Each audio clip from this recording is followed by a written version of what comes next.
You're watching ABC7 News at 7. Here in Florida, many people who are actively involved, but maybe don't want to put their name next to an R or a D, come to a vote in the primary and then realize that they can't vote.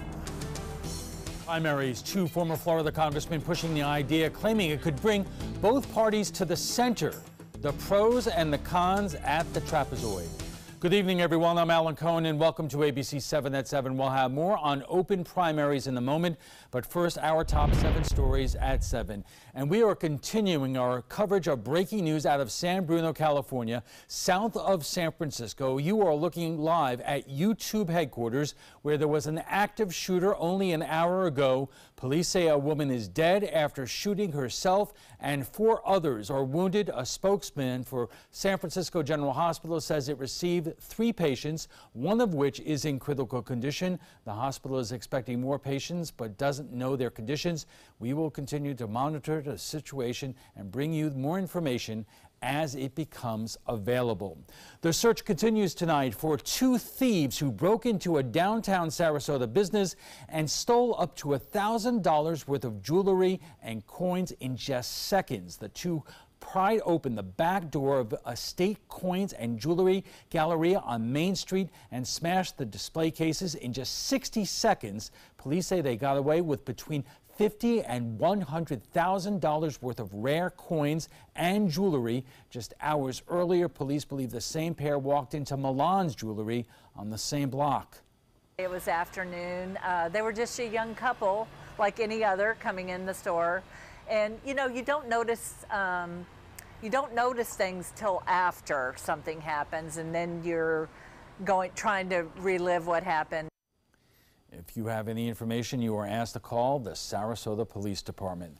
A jury has finally been seated for the John Allen Lee murder case in Sarasota County. Lee is charged with the 2011 murders of his ex-girlfriend Tracy Nabergall and neighbor Jason Salter. His first trial ended in a mistrial. While he was found guilty of murder in the second trial, a judge later threw the conviction out. Today, the jury heard opening statements in the beginning of Lee's third trial. At the conclusion of this case, the state is going to come before you and ask you to render a verdict that is supported by the evidence, a verdict that the defendant is guilty as charged to the first-degree murders of both Tracy Nabergall and Jason Salter. Convicted, Lee faces the death penalty or life in prison without parole. A follow-up now on the site of the old Sarasota police station that has been vacant for more than 5 years. Previous plans to develop the lot fell through during the recession. Now city leaders are looking to alleviate parking issues by transforming it into a new parking lot. The city is looking to build up to 48 spots with an overall cost of about $400,000. Whether we split that cost with the county, whether one entity takes, responsibility for all that cost, those are the things that we have to, dive into as to the specifics. The county says in the statement this opportunity to address a long-standing park issue in the area. The city of Northport has a new fire chief. Scott Titus previously served as the department's deputy chief. Chief Titus takes over at a time of change within the department, including the hiring of 11 new firefighters. 9 of those positions are brand new. It will be Chief Titus's job to expand the department to meet the demands of a growing population. What's most important to us is that we keep meeting the needs of the community and that we keep providing the level of service that they expect from us. Titus hopes to have those 11 positions filled in the next few months. Now let's head over to ABC7's chief meteorologist Bob Harrigan with the first alert forecast. Bob. Well, the next few months could be tough for firefighters as we enter into the peak of brush fire season here along the Sun Coast, and they're still dealing with winter season in places like Minnesota, Wisconsin, Michigan, up into parts of Canada near Toronto. Some snow falling there. This cold front is very active tonight, stretches all the way down into Texas. This cold front is advancing in our direction. It's going to be here late tomorrow, but for the time being, it is causing all sorts of problems in Ohio. There have been numerous tornado reported possibilities from Dayton eastward to Columbus and now into the eastern portion portion of that state. That bow of storms that you see right there indicated Doppler tornadoes, and tornadoes have been reported in a lot of places in Arkansas as well as into looks like southern Illinois tonight. Tornado watch, as you see that red area covering all the way from Arkansas throughout southern and central Indiana and western portions of Ohio tonight. That's the result of that big storm that's causing all sorts of snow problems into parts of, it looks like Wisconsin, also into Minnesota, northern Iowa. That's winter weather advisories in effect there. These all red marks that you see right here, those are all individual tornado warnings that are taking place. So 1, 2, 3, 4, 5, 6, 7 now. So a major outbreak of tornadic activity through parts of the mid-Mississippi Valley, stretching up into Ohio tonight, and that's all associated with the weather system that's going to bring us some changes, not a lot, but it's bringing a lot of changes into places like Wisconsin, into Iowa, as well as into Minnesota tonight, just south of Minneapolis, getting some heavy snow. Well, the Lakewood Ranch webcam showing a nice afternoon, a few fair weather cumulus clouds. You may have noticed too a little bit of haze in the atmosphere just around 3, 4 o'clock. That's a controlled burn that was taking place east of, again, Mayaca City had some smoke there as well. That controlled burn is now over, and looks like things are going to be pretty good tonight. Pretty good. Thanks a lot, Bob. And still to come, what are the benefits of having open primaries here in Florida? Stay with us.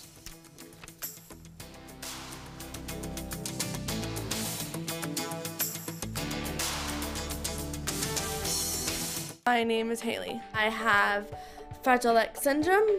I work with Chartwells at Einstein's and FAU. I like being up front and interacting with students. The students are very nice and very hungry. Having a job is a big ticket for independence. Hi, this is Dan Marino. When your business recruits people with disabilities, everybody wins. To find out how, go to disabilitieswork.employflorida.com. Hi, I'm Chef Bob. Watch Aprons in the Kitchen every Wednesday morning on ABC7, where we'll be serving up the most awesome dishes. Then stop by your neighborhood Publix, pick up the recipe card and all the ingredients. If you're only hungry for a slice of apple pie, why buy the whole pie? And you certainly wouldn't want to pay for an all-you-can-eat buffet. So if you don't use your cell phone that much, why get charged for a plan that's too big or even an unlimited plan? Luckily, there's still a wireless company that shares your values. Welcome to Consumer Cellular. Our average customer pays about $25 a month for everything they need. Many pay even less, as plans start at just $15 a month. You'll get a straightforward bill that's easy to understand with no surprises and all the attention you deserve from our friendly customer service team. No wonder Consumer Cellular has received the J.D. Power Award for highest customer service 3 times in a row. Plus, if you're an AARP member, you'll receive special discounts. It's easy to switch. You can even keep your phone and your number. So stop paying for more than you need and start your 30-day risk-free trial today. Call 800-457-2317. Go online or visit a Target store today. When my youngest, Addie, was 2.5, she was diagnosed with leukemia. When we first heard that diagnosis, you feel extremely alone. Walking in that Light the Night light with 6,000 people carrying lights, white for survivors, red for supporters, gold in memory of those who have passed. It's the Leukemia and Lymphoma Society's hope that every year there are fewer gold lanterns. Your lantern will make a difference. Start a team. Join a team. Help us light the night. Check out My Suncoast Dining on mysuncoast.com, your guide to the foodie lifestyle. ABC7's own Chef Judy serves up her favorite recipes, cooking tips and trends, dining blogs, step-by-step videos, and Suncoast Restaurant Guide. You'll find it all at mysuncoast.com/dining. Ever wonder why, despite so much public support for some issues, it ends up going nowhere in Washington? How do lawmakers keep winning elections when failing to do much of anything? ABC7's Adam Cellini explains why 2 former Florida congressmen believe closed primaries in states like Florida are partially to blame. A bid for open primaries was a hot topic among the Constitution Revision Commission earlier this year, but it was voted down unanimously by committee members. And raise the minimum wage. Former Congressman Patrick Murphy knows how frustrating a stalemate in the Capitol can be. It's not necessarily that the people are bad people or that they're dumb or whatever. There are structural forces ripping us apart. After losing a Senate race to Marco Rubio, Murphy and another former congressman, David Jolly, have teamed up to share why they think gridlock rules Washington. That's the title of their town hall series, touring around college campuses. Trying to not say teach, but just educate people on the realities of what's going on would be the best way to make a difference in our democracy right now. The other half of the tour's title is How We Can Solve the Crisis. And one solution, they say, is changing Florida's closed primary system. A closed primary only accepts votes from registered party members. But voter turnout in primaries is low, about 15% nationally, according to Murphy. He also says 90% of the country's congressional districts are predetermined, meaning one party has a major advantage over the other. The problem? You have 15% of the country voting in primaries that are determining 90% of your members of Congress. So instead of appealing to a wide range of voters, most politicians answer instead to a much smaller group, making organizations like the NRA even more influential. The incentive is actually to be more extreme than it is to solve a problem. An open primary would allow Democrats to vote for Republican candidates and vice versa. Peter Imhoff used to vote as an independent in Georgia's Republican primaries. I was living in such a red area that unless you were a registered Republican, you know, if you were in closed system, if you weren't a registered Republican, you really didn't get a say in who was elected. But in an open system, I as an independent could cast my ballot in a Republican primary and say, yes, this is who I want as my county commissioner, this is who I want as my state rep, this is who I want as my state senator. Imhoff registered as a Democrat when he moved to Florida so he wouldn't be excluded from primaries. Still, non-party affiliates make up 1/3 of registered voters in Sarasota and Manatee counties. Here in Florida, many people who are actively involved but maybe don't want to put their name next to an R or a D come to a vote in the primary and then realize that they can't vote. Manatee County Supervisor of Elections and former Republican State Senator Mike Bennett warns an open primary can create new problems. The biggest problem with open primaries that people have is the fact that as a Republican, I'm going to have Democrats trying to pick who's going to represent my side. Also, human nature can and has taken over, with voters trying to swing elections towards weaker candidates by voting in the opposite party's primary. Florida's League of Women Voters tried to take up the issue in a study after the 2016 general election. Their results were inconclusive. There is no perfect system for improving voter turnout. The biggest challenge is to try to find a way that everybody has an option, and when you've got close to 1/3 of the voters right now who are not registered with either party, we've got about 1/3 of our people who are left out of that issue. And Alan, out of the 20 states that currently have open primaries for both parties, 76% boast a better turnout rate than Florida. In the newsroom, Adam Cellini, ABC7, your Suncoast News. David Jolly and Patrick Murphy next on the Trapezoid.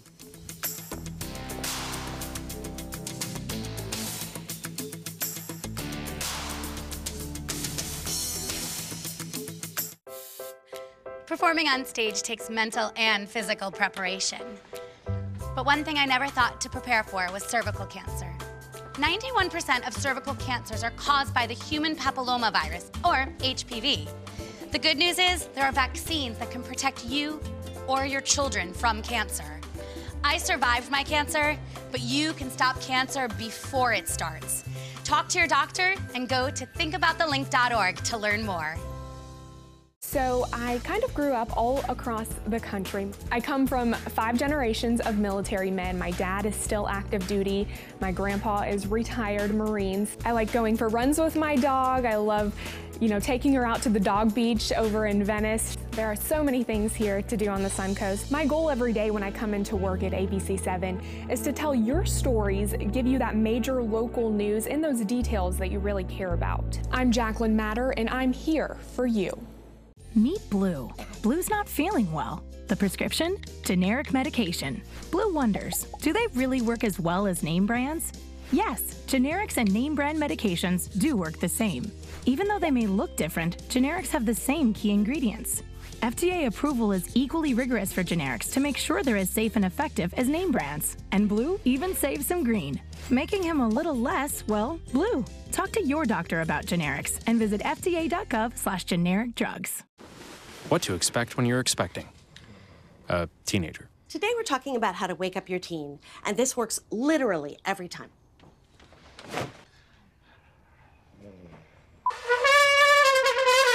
kisses. Good kisses. You heard how loud I heard. It wasn't you. It was the... Is that bacon? You don't have to know it all to be a perfect parent. Thousands of teens in foster care will love you just the same. Imagine a world filled with pillow fights, playgrounds, and the search for the perfect climbing tree. Every kid deserves that world, but 1 in 5 kids in America struggle with hunger. At No Kid Hungry, we're committed to creating a world where every kid eats healthy food every day. We raise funds, we help families, and we lift up communities.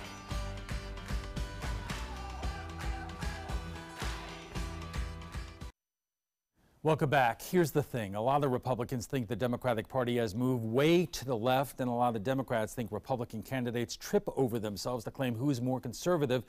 Here's the reality. Most of us live somewhere in the middle. But if you are a non-affiliated voter in Florida, you can't vote in the Democratic or Republican primaries. Or let's say you're a Democrat, but really like that former Republican Congressman David Jolly, who you see all the time on TV taking on President Trump, and congressional Republicans. You might well vote for that Republican despite the fact he calls himself a proud conservative, despite sometimes taking shots at Democrats. You might be tempted to vote for David Jolly because he doesn't always go with the flow. When it comes to his own party, he calls it the way he sees it. But David Jolly isn't on the ballot this year because he knows there is no way he can win a Republican primary, even though he might be able to win a general election with help of Democrats and independents. He is not on the ballot, but he's at the trapezoid, along with Frank Alcock, a political science professor at New College. David, did I get it pretty much right? Yeah, that's great. You should be my spokesperson if I do run. I'll tell you what my own personal position has always been. Tell me why I'm wrong. Is it too much to ask if you're the Republican Party or the Democratic Party that you have members of the party vote and not have independents or Republicans or Democrats, playing games in terms of trying to maneuver who is the nominee? I'm glad you bring that up right out of the gate, because there's a case to be made for closed primaries. And in fact, the Supreme Court has supported that going back all the way to the 50s, I believe, in an NAACP case about the freedom of association and closed organizations. The state senator before the break said he would be worried about cross-voting. And that's true, although that would not often happen. The reality, though, is you have to make a political value judgment. And what we see in modern politics is that parties have insulated their own incumbents, and you have elected officials only listening to the voices within their party. And it's an all-or-nothing, winner-take-all in November, as opposed to creating a system that rewards members for reaching across the aisle. Oftentimes when we talk about accountability, it's about punishment. What I like to talk about is how can we create stronger candidates in both parties? A Republican that can hold their base but win independents and Democrats, a Democrat that can hold their base and win independents and Republicans. Frank, isn't this a reflective of where we are in general? It seems to me, and maybe I'm wrong, that we are becoming so much more partisan than we used to be, that whether you're on the left or on the right, it may be the candidates we nominate are only reflective of that. We are becoming more polarized. There's lots of data out there. There are a number of reasons for that go beyond gerrymandering and non-competitive districts, have a lot to do with media consumption and the balkanization of information. But getting back to this issue, I think if we're talking about who represents a political party in a competitive general election, I think the value of autonomy and allowing Republicans or Democrats to choose who represents their party in a competitive election, I understand that, but the fact of the matter is that the vast majority of political districts out there, especially if you get out of below statewide districts, they're not competitive. And so when we're talking about the probability of one political party's candidate winning being 95 to 100%, then effectively that primary is not a primary. It's really an election of who's going to represent the entire district. And at that point, if you do not open it up to a broader range of voices, there are compromises that you're making on competition and accountability. And so there's a sacrifice of values that comes with keeping a closed system. And I think by opening it up, there's a lot to gain and not as much to lose. David, when you were running the first time and even the second time, what kind of pressures were on you from the party in Washington to basically, stick to the script? Oh, enormous. And in part, the three-legged stool is a gerrymandered district, closed primaries, and then campaign finance. And you need the money from the party, so you have to be good to your party. Your question about polarization, though, is interesting. We're seeing polarization because polarization is being rewarded at the ballot box because of these structural challenges. Alan, when I got elected, I had a moment that I like to think most members of Congress have. I hope they do, which was I realized I held the public trust. And though I had only been elected by about 2 points, largely all Republicans, I believed my job was to represent everybody. And so I woke up trying to think about how can I as a Republican represent Democrats. I struggled with that every day and I tried to honor that. But the reality is, for most members of Congress in a closed primary gerrymandered district, the only way to get reelected is not to represent your whole community. It's to represent the party that insulates you and funds your campaign. That's what we're trying to break up. Frank, I remember a day where there were more moderate or conservative Democrats and more moderate Republicans. I mean, I grew up in New York where Jacob Javits was a Republican, but he was a liberal Republican. That doesn't seem to exist anymore. No.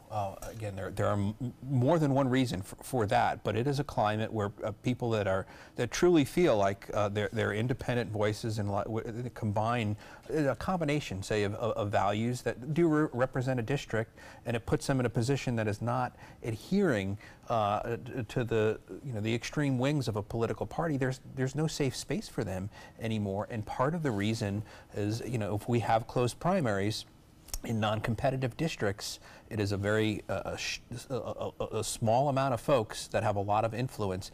And what Congressman Jolly said, that's a dilemma that representatives have to face. Who am I accountable to? If you have a sense that you're accountable to everybody that you represent, that's great, but you're not going to be around for very long. And that's why I think we have a lot of folks representing us that don't feel like they're accountable to their entire district, just a very select few that control the outcome of a primary. But David, a critic might say, look, you could always primary the incumbent congressman. You could always, primary the party favorite.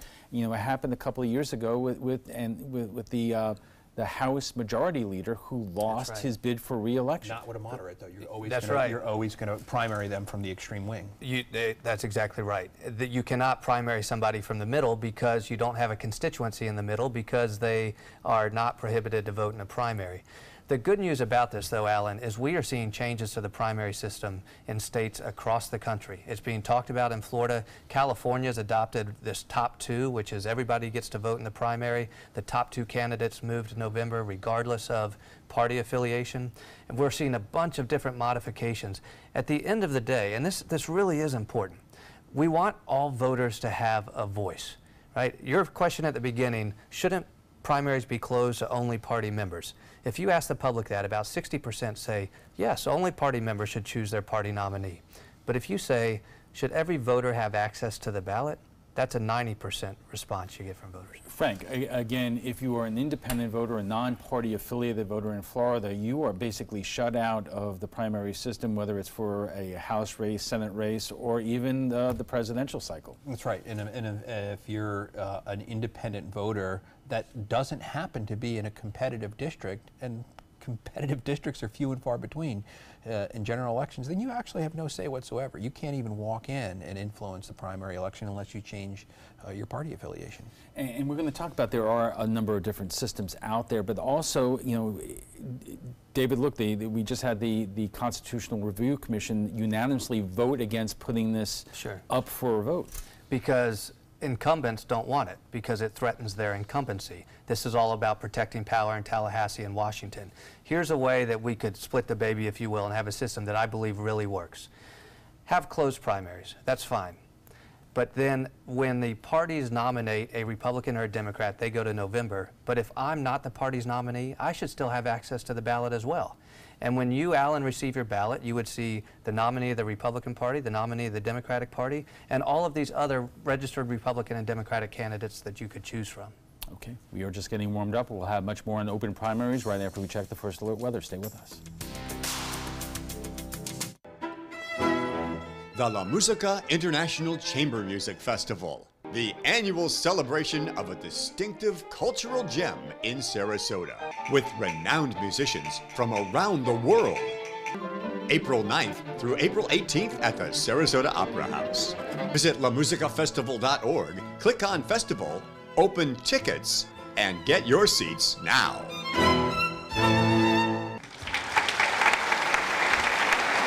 I heard about the Dotoli Cancer Center through friends of mine who had been treated here and were very pleased with the treatment. If there is prostate cancer, we at the Dotoli Cancer Center will find it using 3D color flow Doppler ultrasound. And that helped precisely identify where my cancer was. I can tell you that you will not find a finer, more professional team of clinicians anywhere in the world. Hi, I'm Chef Bob. Watch Aprons in the Kitchen every Wednesday morning on ABC7, where we'll be serving up the most awesome dishes. Then stop by your neighborhood Publix, pick up the recipe card and all the ingredients. My life motto is keep moving. And as hard as it was when my husband passed away, I knew I had to keep doing what I love. Oops, coming.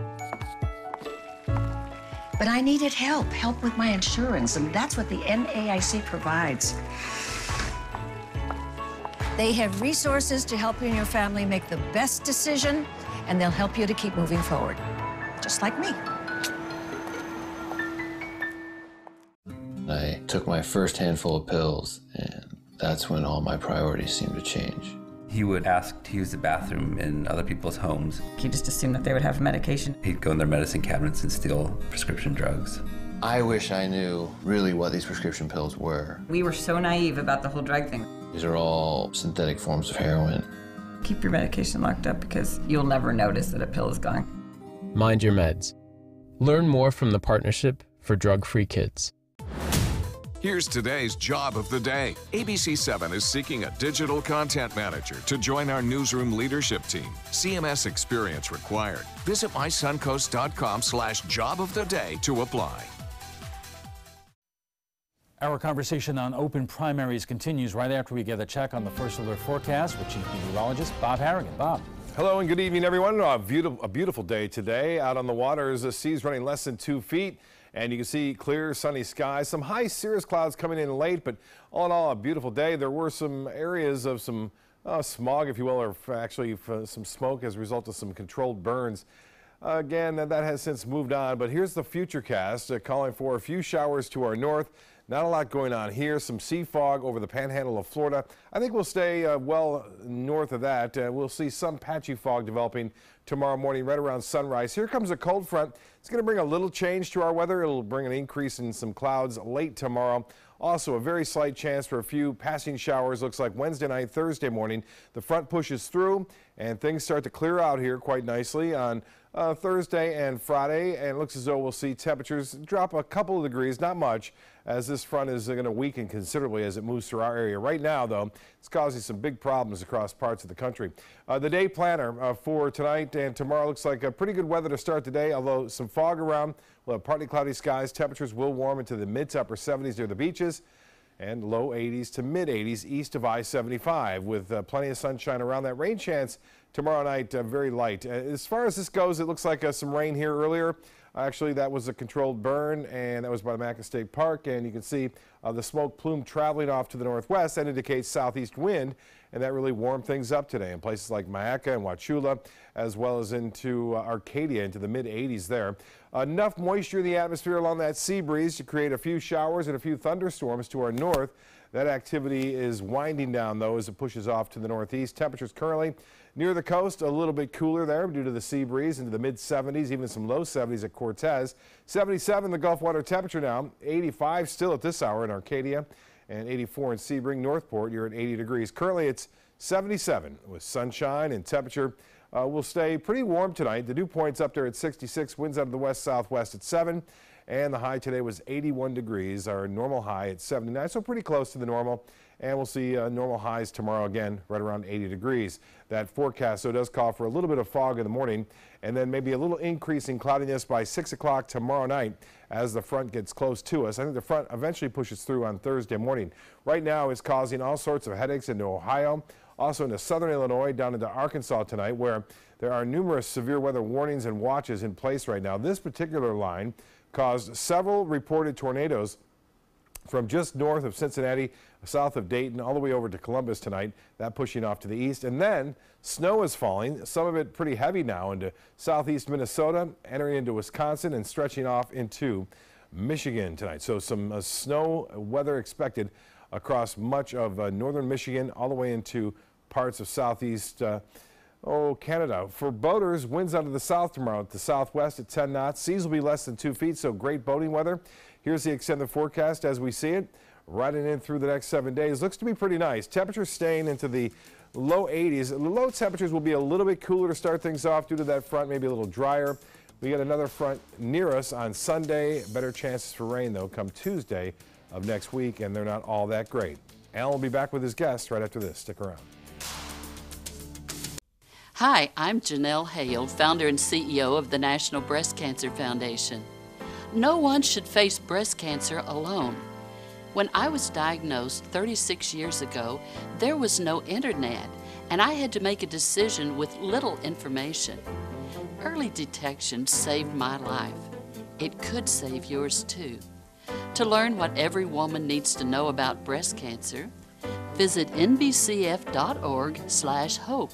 I am the resident district manager on the FAU campus for Chartwell. Whenever I see Haley, I do not see a person with a disability. I see a person with extraordinary abilities.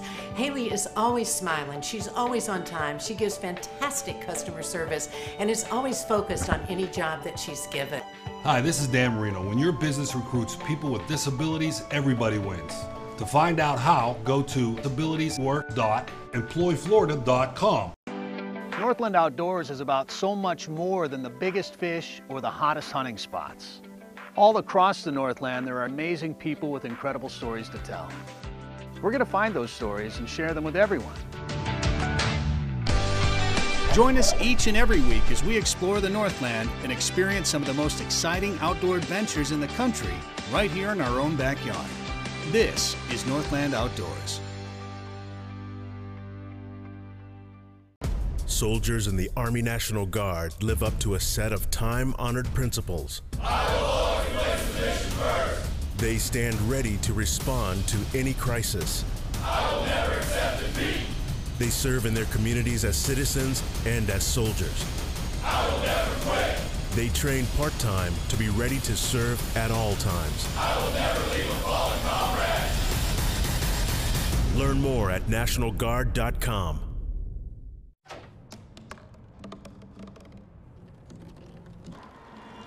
Everybody has a dream.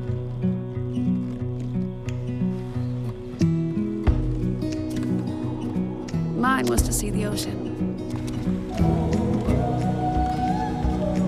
And with a little help, I made it.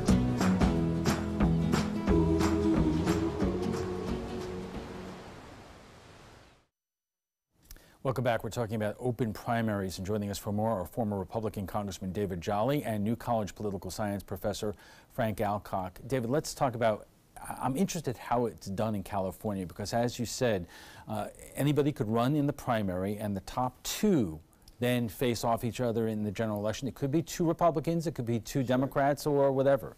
Yeah, and this is a newer experiment. One of the things with open primaries is we don't have a lot of conclusive data from any of these state experiments.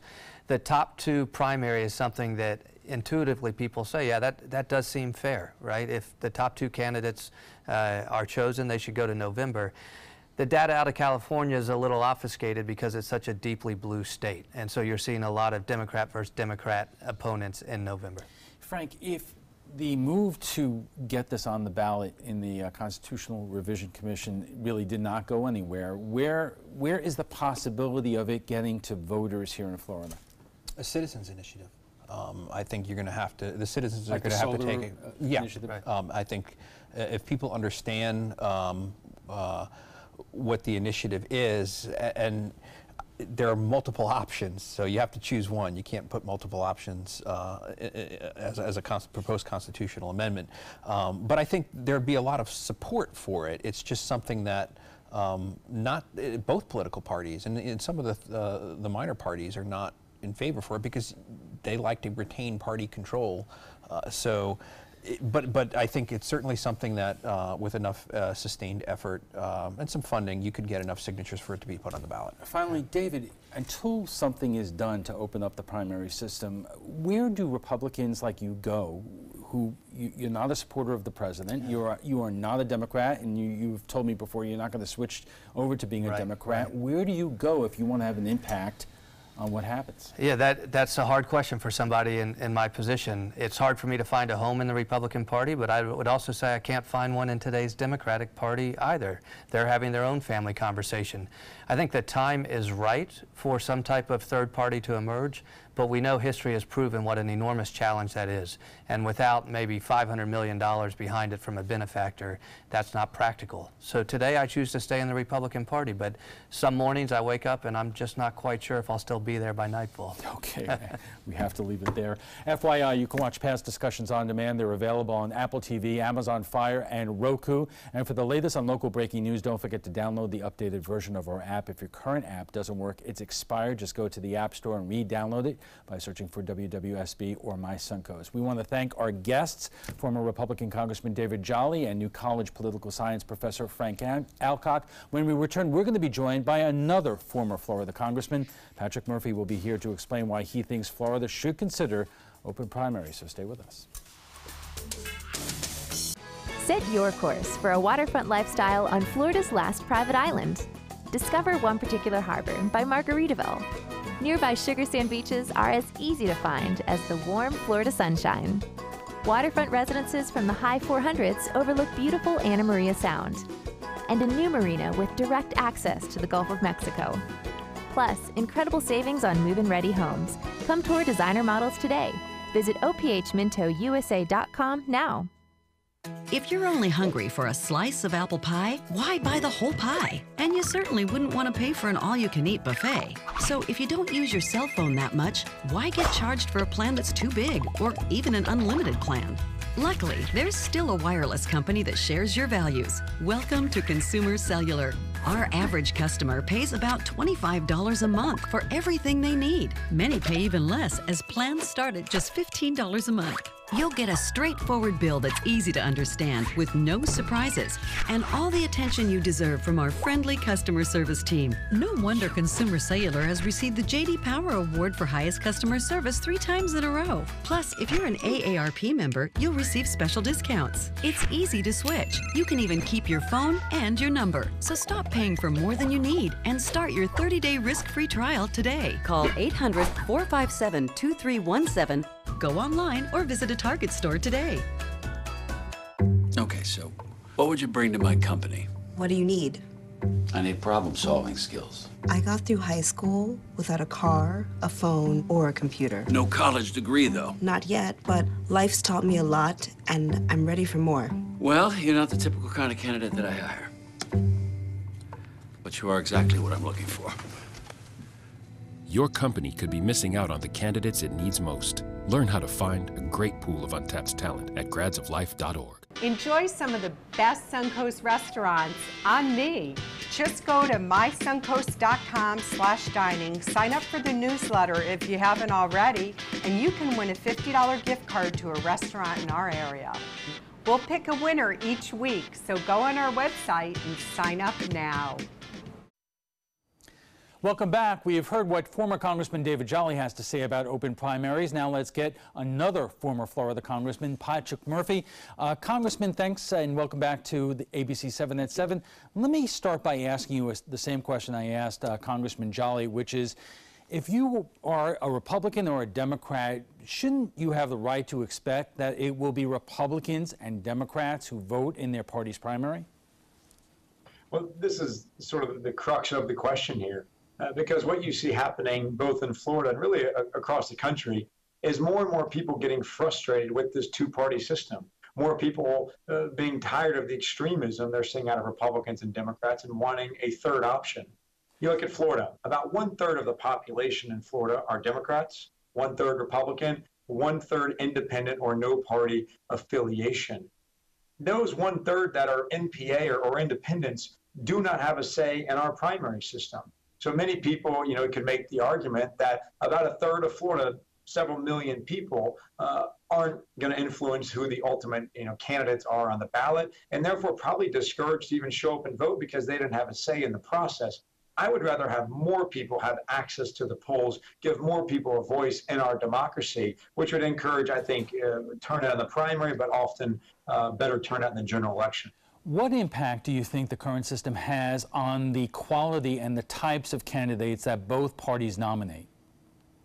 Well, what you're seeing in primaries, and start because of the gerrymandering, the districts that are drawn in such a manipulated way, but then beyond that, the small turnout in primaries is about 15% of the country is determining 90% of our representatives.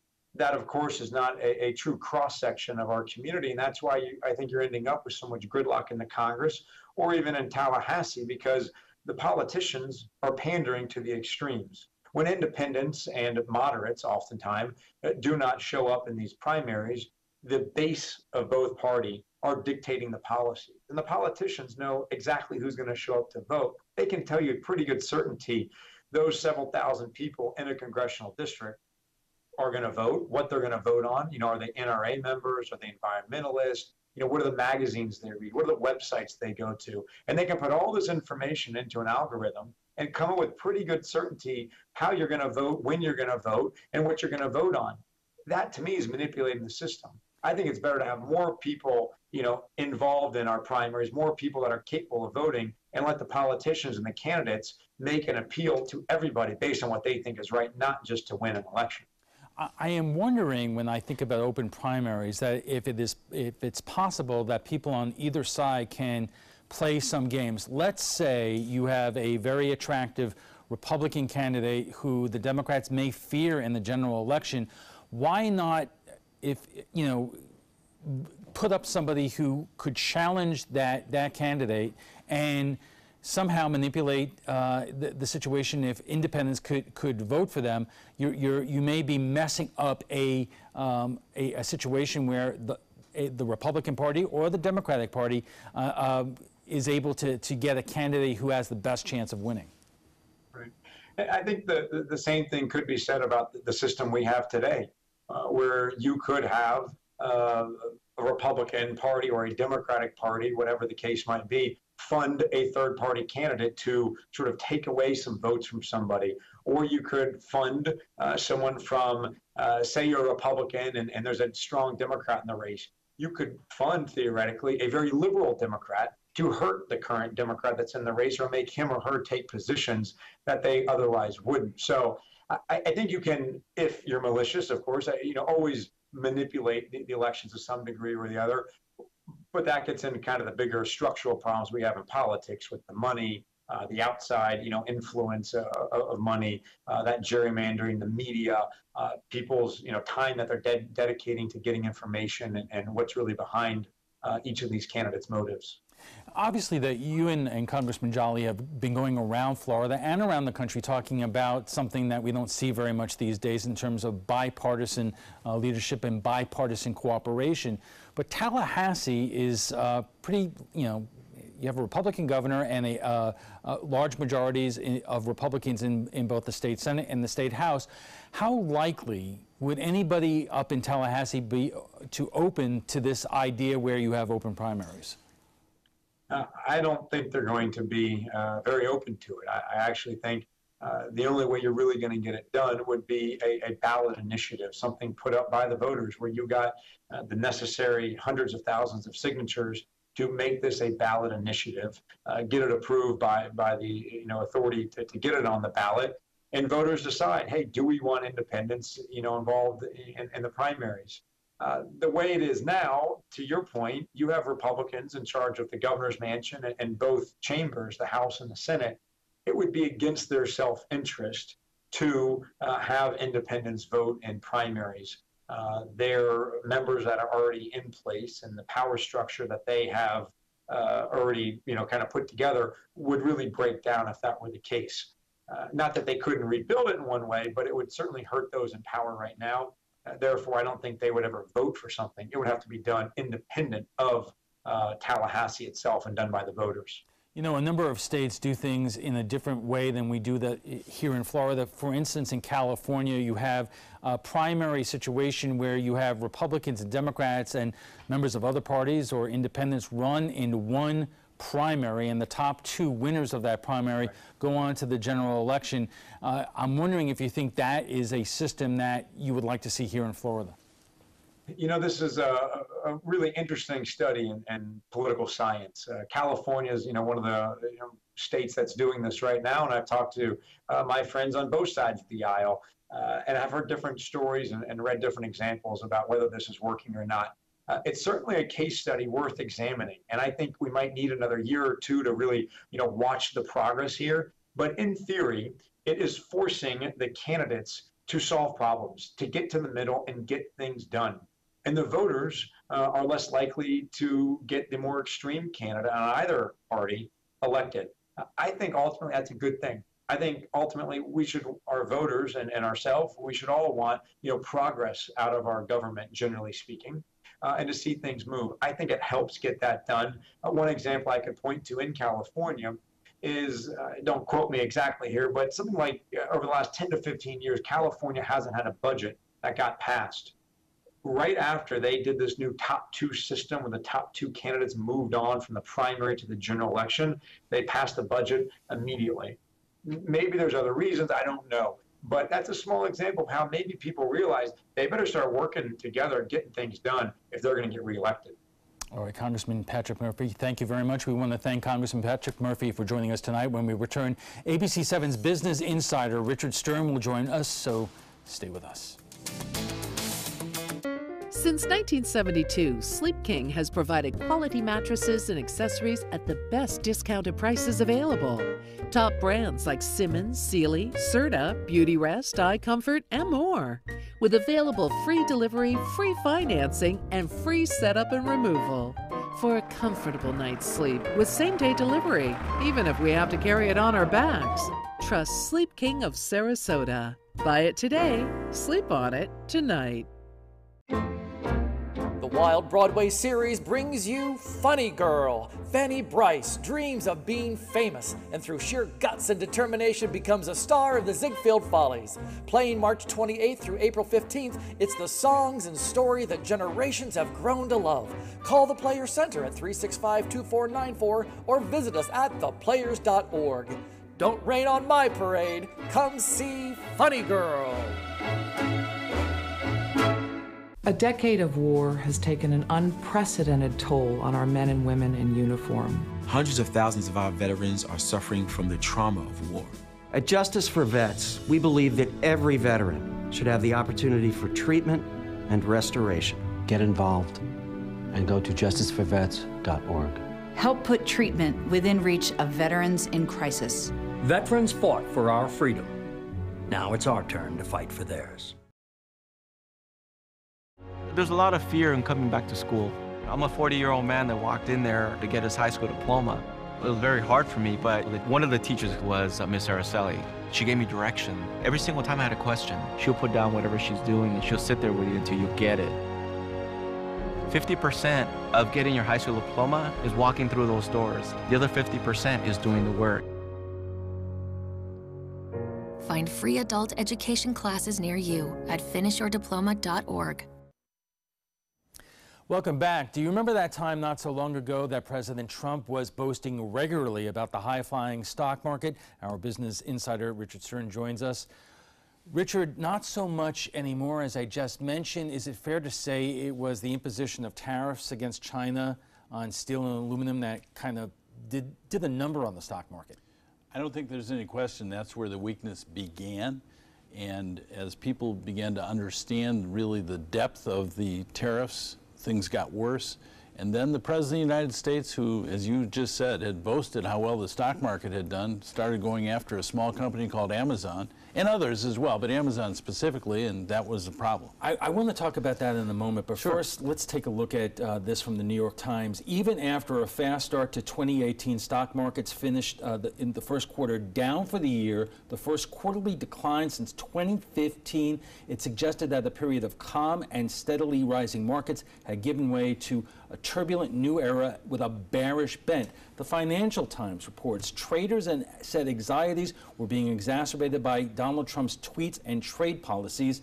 The Dow is up 19% since Trump took office. By comparison, it was up 32% for Barack Obama during the same period of time. Your take on that?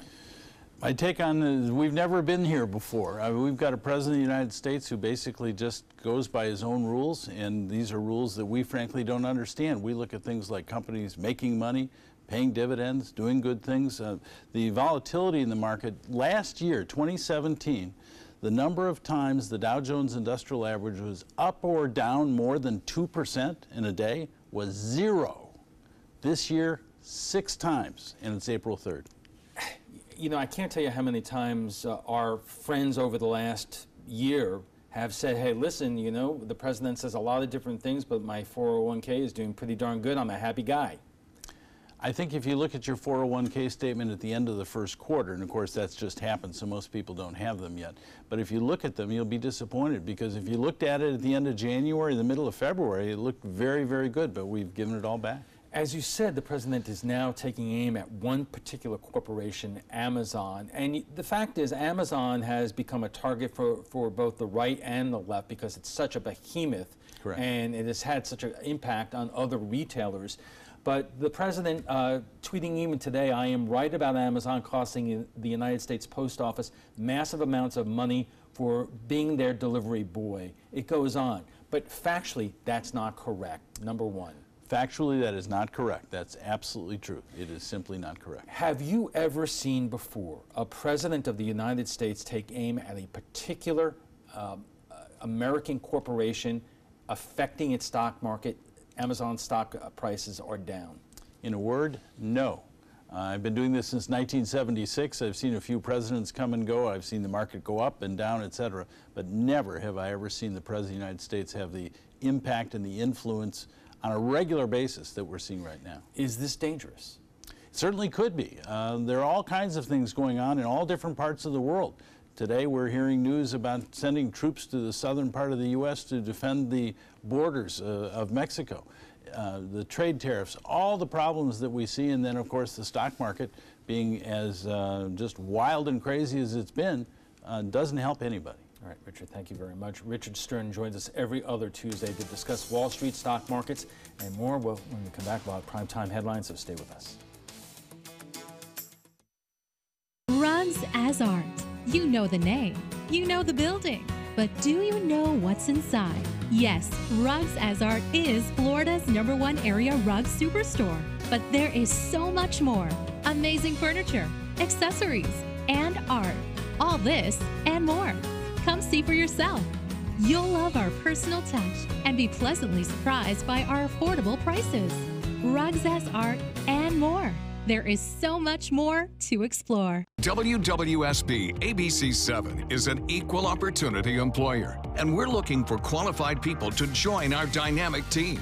For a list of current openings and to apply online, visit www.mysuncoast.com/contact/employment. If you're a motivated team player and you want a rewarding career in a fun, fast-paced working environment, WWSB ABC7 could be the perfect fit for you. Check out our list of openings now. Designers do it with style. Tell me what's going on here. Why, you don't like my hair? The Mark and Mandy Show. In-depth design ideas. What is up with the tuck tape here? Let's cover it up. Amazing beauty and fashion tips. So Halle Berry has amazing skin. Her secret is coffee grounds. No. Delicious recipes. Today, I'm going to show you a special dish that is sure to please that special someone in your life. Watch the Mark and Mandy Show right here on your favorite channel. The skills you develop as a soldier in the Army National Guard can give you a head start on your career. Gain practical experience with technology and equipment that will give you a leg up in the civilian world. Learn critical leadership skills and to be part of a team. Serve your community and your country part-time while earning money for an education. Visit NationalGuard.com to learn about the paid training and career opportunities available to you in the Army National Guard. I'll be right back. Hi! You think you're probably sober? Yeah. But you're thinking about taking the back roads home, just in case. If you're probably sober, then why would you do that?